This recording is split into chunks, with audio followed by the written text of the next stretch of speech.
Um, yeah, well, let's get going. Good morning, Awesome. Justin. Good morning. How are you doing? I'm really well. It's a sunny day here in Calgary, and finally it is spring.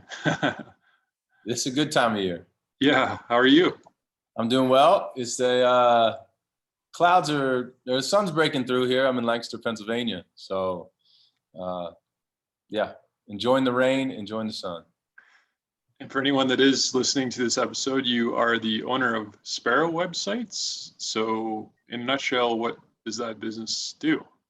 Yeah, we're a web design company. Our sweet spot is launching entrepreneurs online. We're not like a big digital marketing agency or a huge custom dev shop. We're more really honed in on how do you launch entrepreneurs and small business well and quickly. And are you a developer by trade, or how did you get into the business? Well, that's a funny story. No, nope, I'm not. Okay. I mean, my degree is funny, is in oceanography. So web design wasn't in my plans, but it was always an interest. So I'm more of a self-taught designer. I definitely lean on people who are a little more geeky and nerdy than me on the development side of things. But yeah, no, that's probably a good question on how did I arrive at web design, but you spotted an opportunity. Yeah. You know, it's funny. In high school, I started making websites just to get like the entrepreneurial ideas I had out. So my first business that I started, I mean, I did the paper route and McDonald's thing and everyone, all that type of stuff. But my first venture, I was into photography. And so I started, I don't know how old listeners are, but there was this thing called tripod.com. Have you ever heard, you ever hear of that one back in the day? And you could build a site. So anyway, I started 1,001 words photography. And it was, my tagline was, some pictures are worth more than 1,000 words. So it was 1,001 words photography. Cool. And I built a website just to help, share my photos. So yeah, I've been dabbling with it along the road of career hopping and figuring out what God put me here to do, and landed in web design. Okay. So this is, I think, one of your numerous entrepreneurial endeavors, maybe one of the, and this one seems to be working. That's a good way to say it. This one seems to be working. Yeah, there's been a few. It depends whose dinner table you're around, whether those are funny stories. Like my in-laws, they're like, don't talk about all the businesses you started and failed. Right. My kids, man, they hey Dad, tell us about that time you tried to. Okay, kids. Sparrow websites is, like we said, doing pretty well. High level, you guys would characterize the business maybe 6 figures now, 7 figures? Yeah, I mean, we do right now, like our like gross, we do like about 600,000 a year right now. Which is great. So things are going well. Yeah, no, I mean, goodness, it's funny. I started the business 5 years ago with a nerd. So I was a creative, he was the nerd. And the idea was like, yeah, how do you bring both those to the table? And neither of us were in it to like it's not like a top line, how can I sell this business fast? It's more of a, we both he had 4 kids, I had 5 at the time. He's caught up now. Actually, no, he passed me. He has 6 now anyway. But yeah, so it was more like, how can we start a business that honors our families and our wives and makes us present as dads? That's really the goal. And it's been, God's definitely blessed it in a way that up until last year, we did 4-day work weeks. So yeah, it's been growing steadily and just kind of slowly. I think I originally saw you, I follow a guy named Nick Huber on Twitter, and he had tweeted about you guys. So that's where I found you. I guess you did a website for Nick? Yeah, Nick and the Sweaty Startup. It's funny because I think we met him on like episode 23. I don't know what he's on now, 300 or something. But his content was like great. Like we were startups, entrepreneurs kicking off, and like really appreciated what he was saying. And then we went to his website and we're like, dude, your website needs some work. So he's like, well, show me what you can do. So we flipped his website, and he was like, well, that's sweet. And we just got to know him over the last 3 years, and yeah, he's definitely now on to he's learning his trade for sure, and self-storage. And yeah, he kindly gives us a shout out now and then to help the listeners kind of launch online. So yeah. When you got Sparrow going, did you view it more as a service business or a sweaty startup style kind of business rather than a kind of moonshot, maybe venture capital sort of thing? Or did you think of it that way? No, I mean, it was more like, well, to be honest, when we started, like we were coming out of an agency, digital marketing agency. And in that world, you know, the goal is chase the whales, try and get, you know, bigger and bigger fish, and offer all services in-house. And when we stepped away from that, we knew we wanted to do something different. It was hard to figure out how. You know, how do you bring value when you're just, so to speak, the website designer, and you don't do all the other things? And so, but our model has really been like, let's chase fish. Let's try and catch fish. Any fish. Yeah. And along the way, you'll run into some whales, but we really like just that heartbeat for us is like, it's actually to help the sweaty startup people. You know, it's to help the guys that are doing hard work day in and day out. And yeah. When you started, how did you get your first few clients, and how did you get your name out there? No, so when we were at the digital marketing agency, not to digress, but like, so I had, by that time, you know, I studied oceanography. I had done forensics cleanup. Like I was a post-suicide cleanup biotech. Like I worked in like fire and water restoration. I worked on a beach, like rescuing, I think I saved 70 people in one summer in Maryland. I mean, it's crazy. Like I was trying to figure out, man, I was a teacher for a few years. I was a principal of a high school, and I like kept on trying these hats and trying to figure out like what fits, and started a nonprofit, which I then ran for 10 years. And like, you know, it was all this thing. So the funny thing is, when I started then at the digital marketing agency, I had launched a couple websites on my own. And so when I was there, I was like, all these people that I knew from all the things I had done, I'm like, oh, you guys should have a sweet website presence. Like, check out this new company I'm working for. But the budget, like the minimum budget, like for entry, was so high that all these friends that I had introduced, that they just couldn't stomach the numbers. When we started Sparrow, I said, all right, guys, I got permission from my agency because I couldn't be competitive for a couple of years. So I said, hey, how about all the people that said no? Can I at least go to them? So that's how we got our first few clients. I went up to people and said, hey, I know you couldn't afford that, but now we're doing this. Are you interested? And that's how we got our first few. And a lower price point than maybe some of the other people offering the same sort of service out there?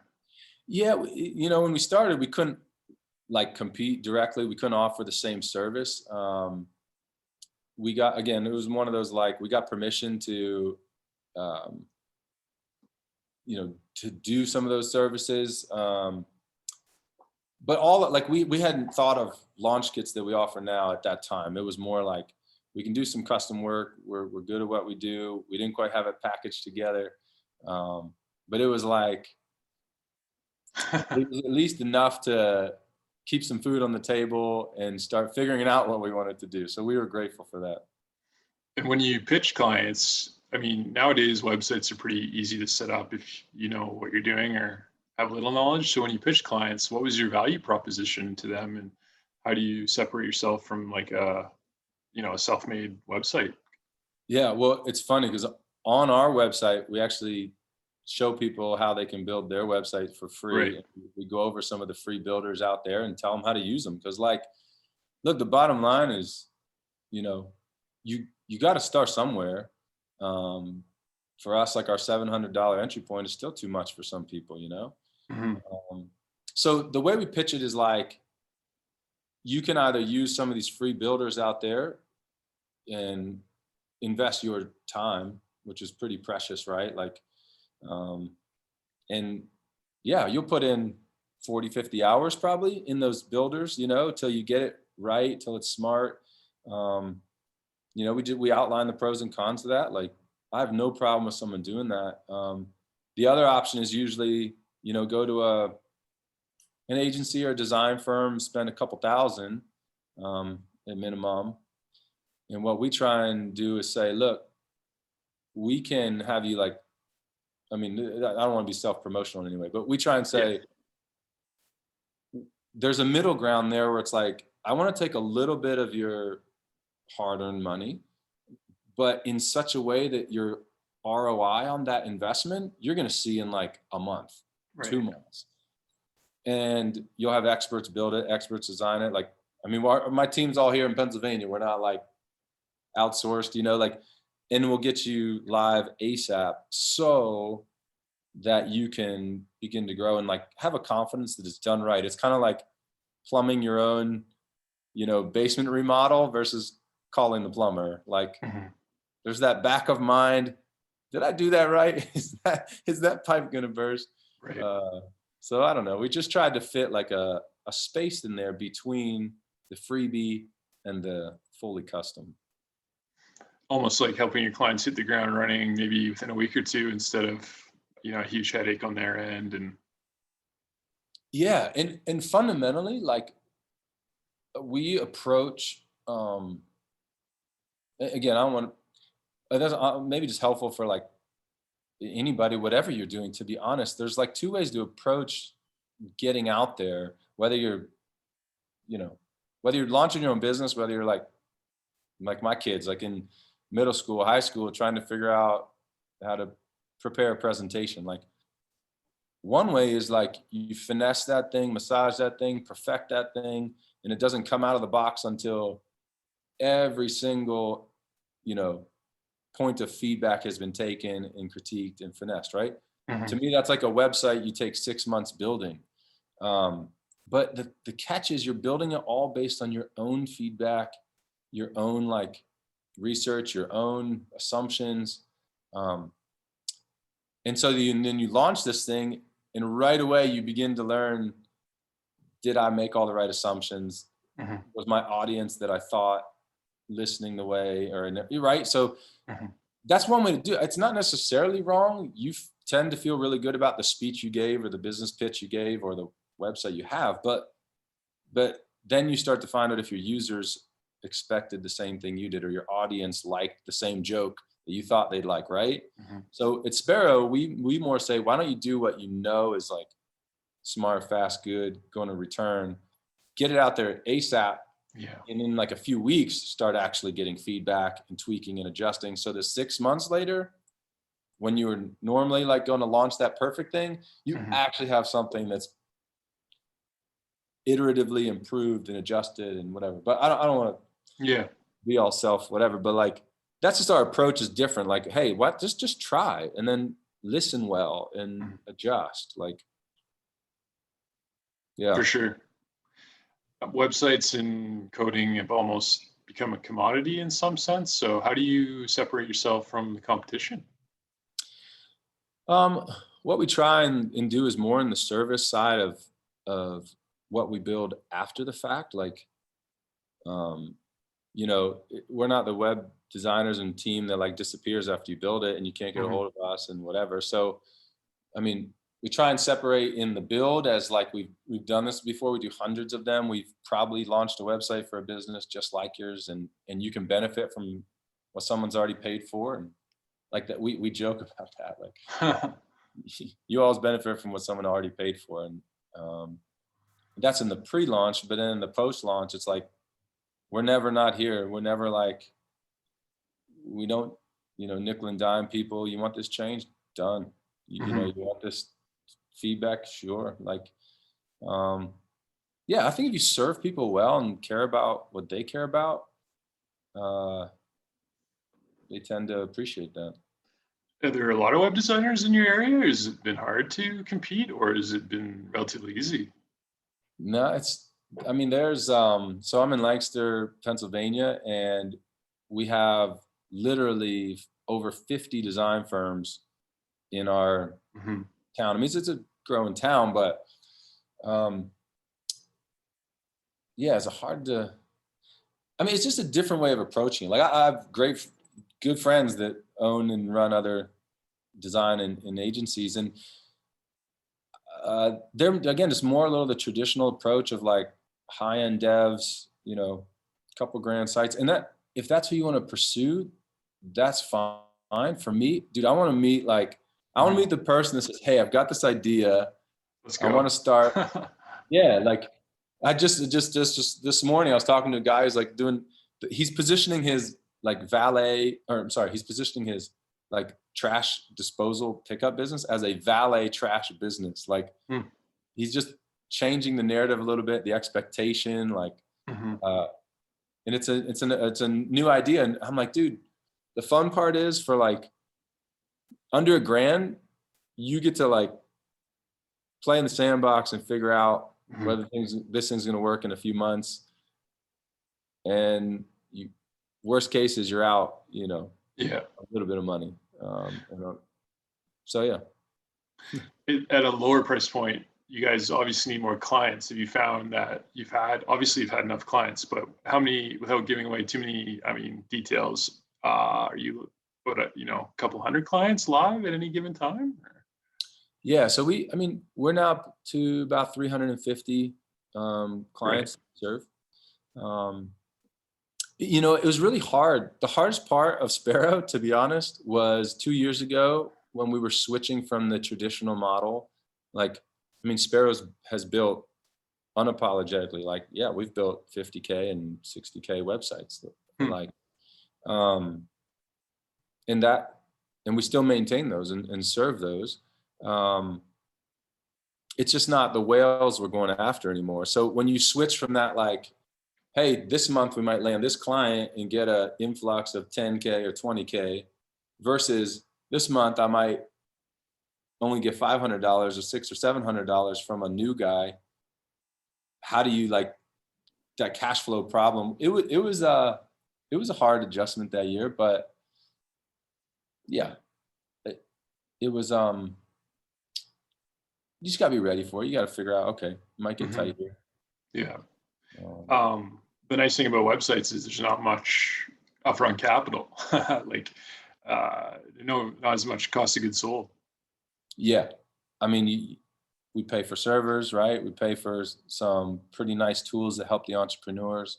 But again, the thing, it's funny. We just talked with a business advisor who told us we were doing it wrong, because he's like, so what we do is, like, if we pay for a tool that has an annual fee for the tool on unlimited sites, I don't charge our clients for that tool. Like, that's just part of our overhead. Like, so then I can just keep my costs just simple and light. But he's like, you're leaving so much money on the table, man. You could just charge people $50 bucks a month to use that tool. And I'm like, that's not my intent. Like, and it's fine. Again, it's not wrong. It's just, that's not how we want to serve people, man. I want people to, like, I want them to feel like, holy cow, they're like buyer's remorse, right? I don't want them to have that at all. I want them to be like, haha, we got one over on Sparrow. Look what we just got for $50, you know, like, that's fine with me. How important do you think a digital presence is for businesses nowadays? Can we have a podcast without mentioning COVID? Yeah. COVID kind of raised the awareness that if you're not digitally accessible, it's going to be hard for most businesses. I think for small businesses, like local businesses, I think it's just a necessary cost of doing business. There are some types of businesses or consultants, or maybe industries that it's not, make or break. But the people I'm really excited to work with, like entrepreneurs and startups, like, yeah, you kind of need to be online, because the new word of mouth is just a digital, hey Siri, or hey Google, or hey Alexa. So if you're not found on there, it's pretty tough to to grow. How much have you learned just running the business in terms of your technical abilities? Do you think that's probably the best way to learn, is just on the job? Yeah, I'm a big fan of apprenticeship, like that whole style of learning where it's like you learn next to somebody, learn alongside somebody. I graduated from an honors college and studied the ocean for 4 years. Yeah. I learned the most the summer after, when I was sitting in a guard chair watching all these currents and watching the erosion, and honestly, like, saving people's lives, whatever. Like, I think learning on the job is, again, I'm realizing I don't want my surgeon learning on the job. Yeah, for sure. Maybe not everything. Yeah. And so a year ago, I became the sole owner of Sparrow. The business partner that I launched with, his passion was really like deep dive digital marketing. And the other gentleman we were working with, who's like a videographer, he really wanted to launch his own thing. And so what I felt a piece about, to your point of like learning on the job, by that point, I felt like I don't know, maybe this is too much info, but I don't think I could have ever built Sparrow. But my wife and I felt a real piece that since it had been built, that I'm good at like maintaining and like following kind of the system and like keeping it running. Like, I can't build a car, but I can change the oil and fill the tank with gas. Like, and that's how I felt in terms of learning the skills I need to learn, because I'm still learning how to be a better business owner, right? Like, as entrepreneurs know, like, you don't just, paint the house, you also send the invoice, you do the collection, receivables, you do so that's definitely, yeah, it's not the fun part of the job, but it stretches you, and anything that stretches you is usually good. How much customization do you guys do? Is there a lot of editing with code and whatnot, or is it mostly straight out of the box WordPress style sites? Yeah, so we build on WordPress. We use a pretty sweet tool called Elementor. For sure. Yeah. And the clean code that Elementor produces is like I can't even tell you, like, don't ever use Divi on a site, like, or something, because it's just so bloated and heavy. But so what we do is we start, like, when a project, we've divided the world up into 7 verticals in our mind. Like, there's like professional services, there's home services, there's real estate, there's retail. So we actually have this literal like breakdown, and every business that kind of comes to us, we can kind of say fits in this vertical. And in those verticals, we've actually developed like custom frameworks and templates for that vertical based on the way users behave.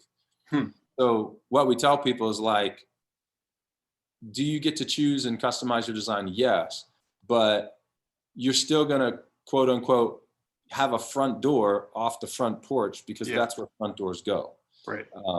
If you just want to be funky, cool, and creative and have a ladder up to a second floor door, like, I mean, it might look cool, but people aren't really going to enjoy coming and going from your house. So that's our idea, is like, you start at the 60-yard line and then customize. And, when I show people 3 different sites that are built with the same framework, they're like, how's that the same framework? Because like based on transitions or images or animations or text, you can really change how it feels.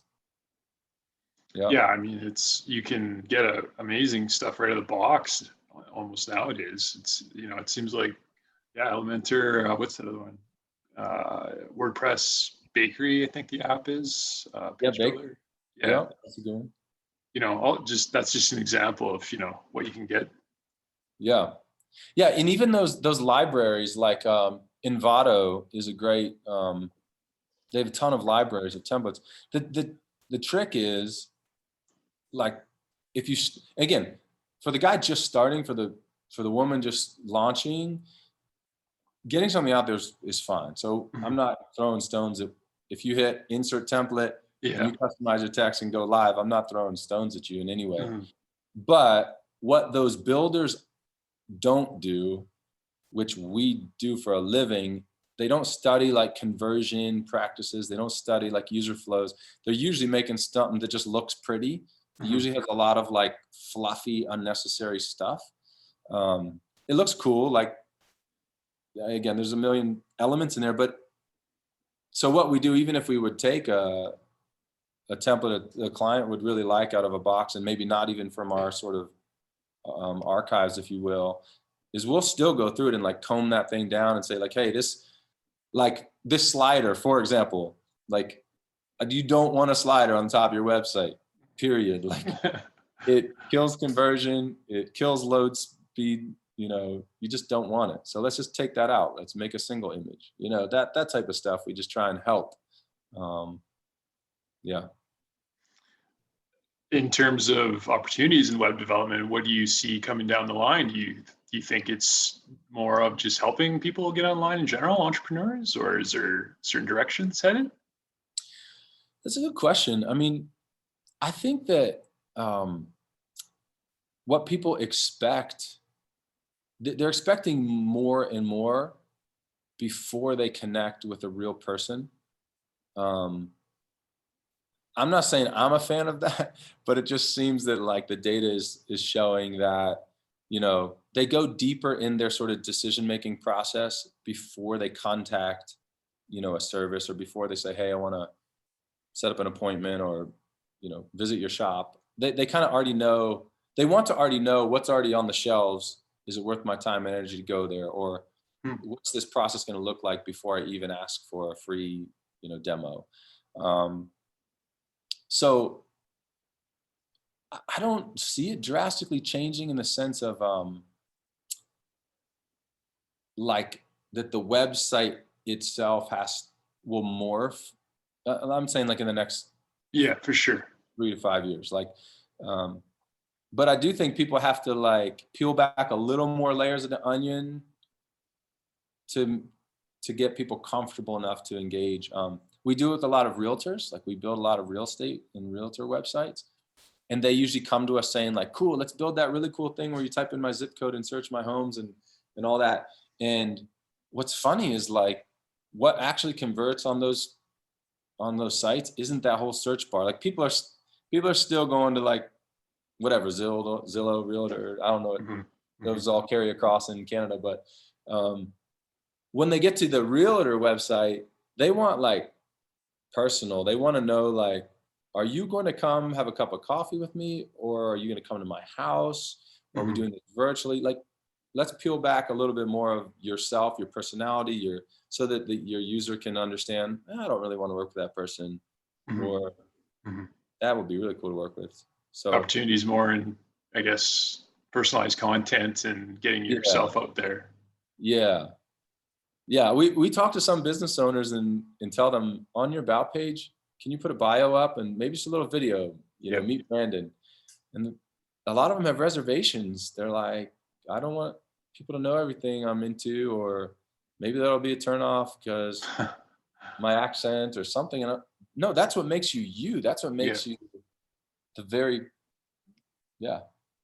People are, what we're finding is people are making more value in brand alignment decisions over pricing and service. So if I resonate with you, you said you have I forget your kind of dog. What was your kind of dog you said you have? Australian Labradoodle.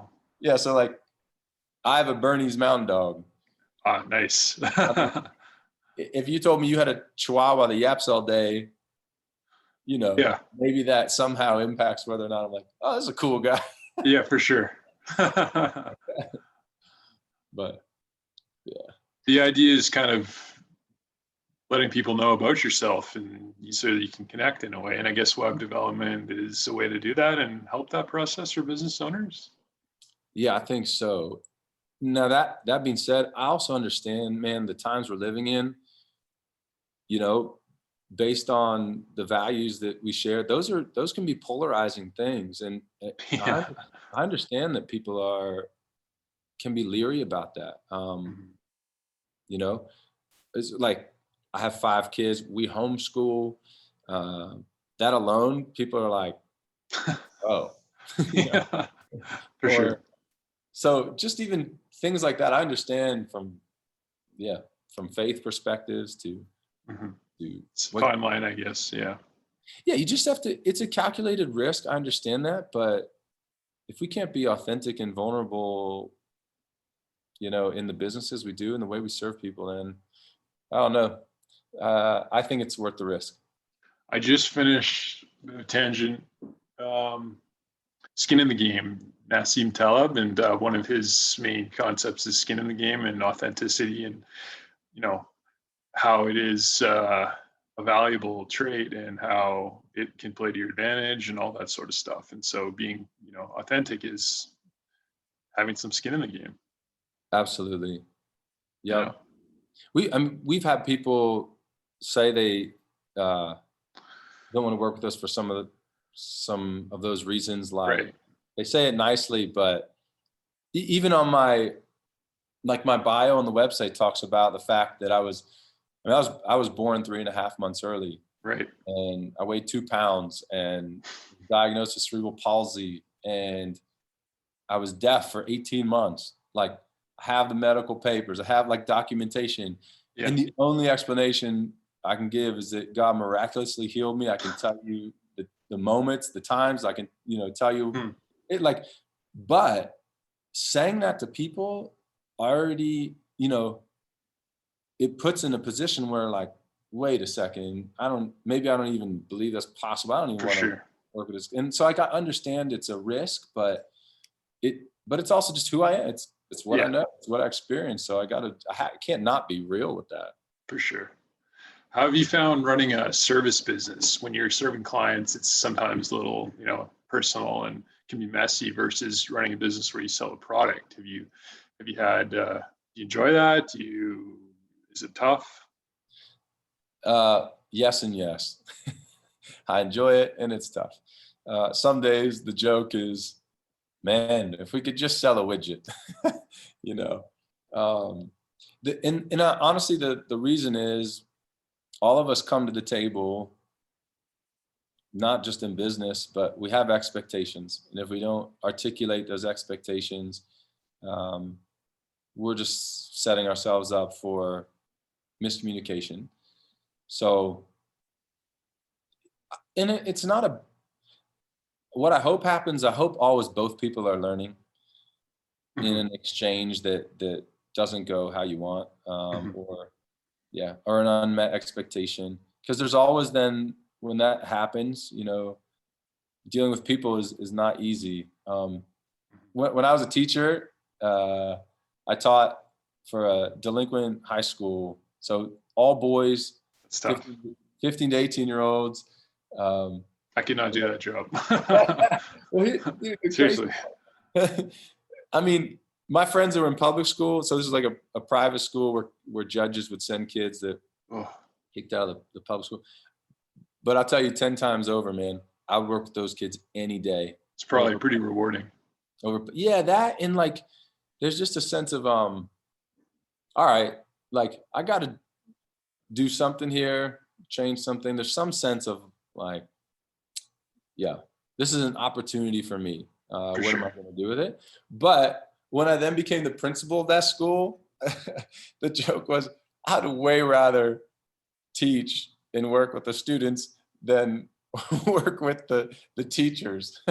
So it was like that whole managing. Right. So as it comes to websites, it's like working with the the business owners versus working with customers. It's different, but Yep.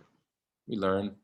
Have you thought about productizing your services in a way? A lot of people view the goal or the business is to create products, even if it is a service business. Do you guys try and customize it in that sense? Yeah, you know what? I don't know if we've done it intentionally to that point. Like, how do we productize this?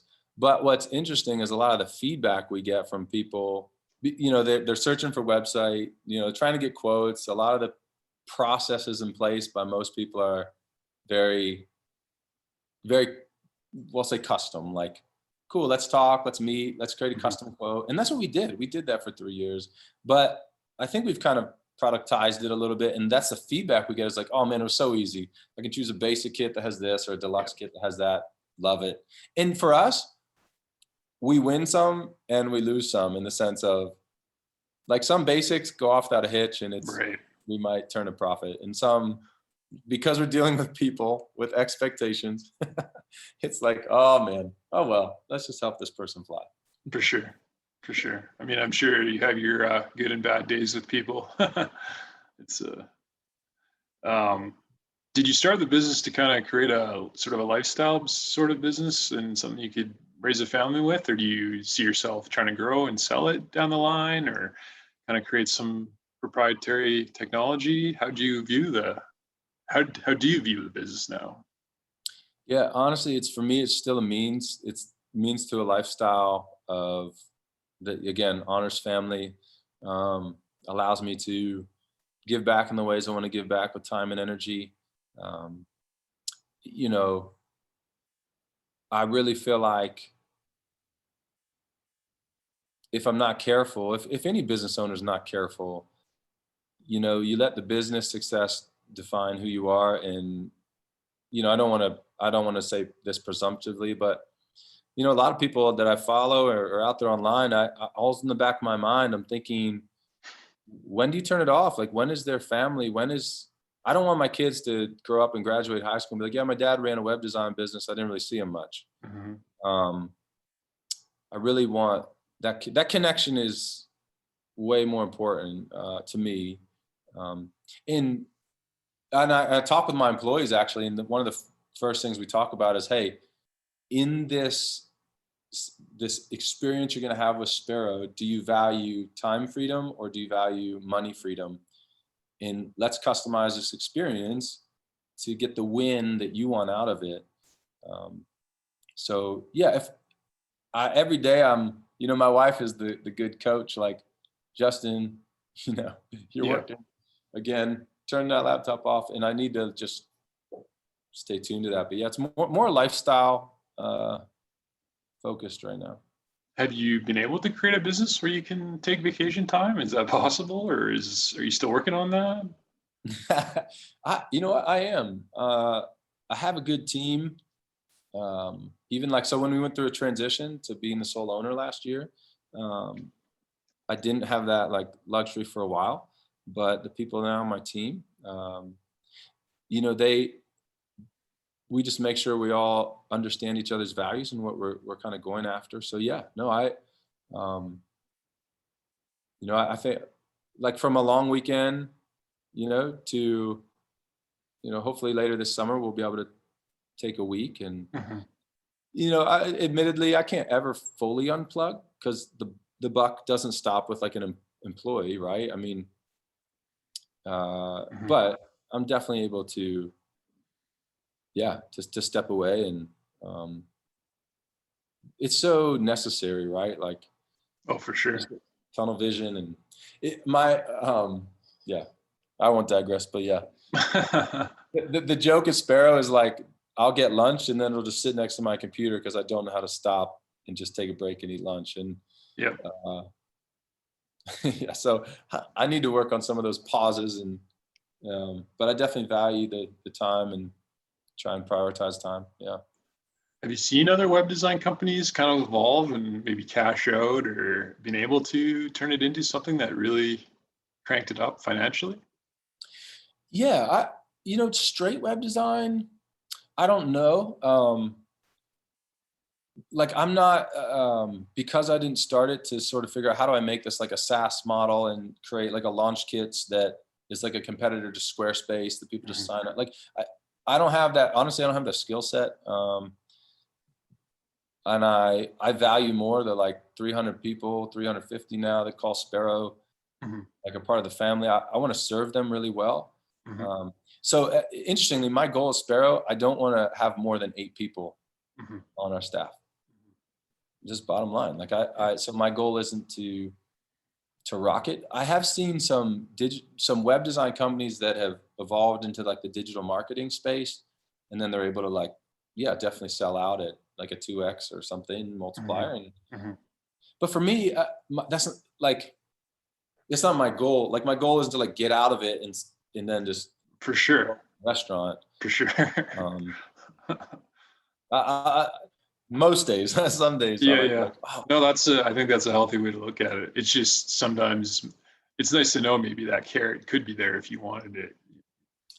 Yeah, I mean, in full transparency, like a year ago, prior to our transition, I don't know if we've ever told this story publicly, but just prior to our transition, we had someone that acquires, digital marketing design businesses reach out and say, hey, they asked us some details of the business and wanted to know this process for launch kits, which we did about 6 months of beta testing. We were about 6 months in, and we were realizing, oh man, we can actually do this and have this space between free and custom. And they reached out and they said, well, show me your process. And they, we were careful. We signed a few papers and we said, well, here's how the process works. And the next thing is they wanted to make an offer on the business. That's cool. And it was cool. And it was that moment of like, thankfully, we kind of had this epiphany of like, wait a second, if they saw value in it, maybe we're not seeing what we actually have here. Yeah.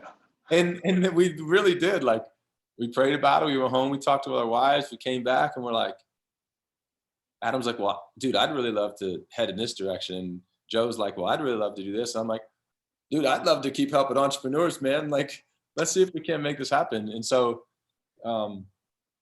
yeah, that carrot's out there, but I feel like for any business owner, you got to stay grounded to why you started it.